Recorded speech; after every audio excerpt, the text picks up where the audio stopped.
the holiday season, like why are we talking about holidays and our heart? It just has a unique way of stirring up this whirlwind of old feelings. Sometimes for some people, it's like opening that old book of memories and emotions.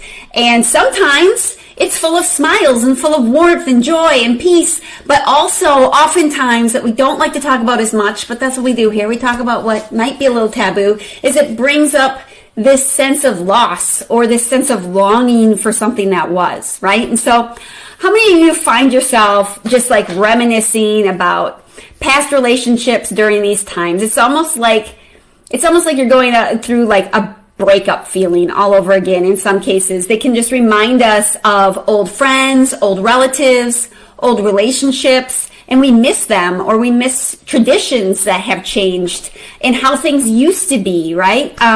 It's just a bittersweet nostalgia sometimes, and it touches all of us in one way or another this time of year. So many of these feelings from the past can be painful, right? In some way, and that's normal. And when we encounter these emotions, our first instinct might be to just reach for something to numb that pain. Maybe you want to take this easy, like overindulge. There's holiday treats everywhere, so I'm just going to overindulge and numb the pain. Or maybe I'm just going to hide. I'm going to isolate myself for the next few weeks or the next month. Or perhaps you're just going to fall back into a bad habit that you thought you had overcome, but just the feelings of this holiday make it hard to stay true to whatever it is you thought you overcame. And this is all normal, but it doesn't have to be this way.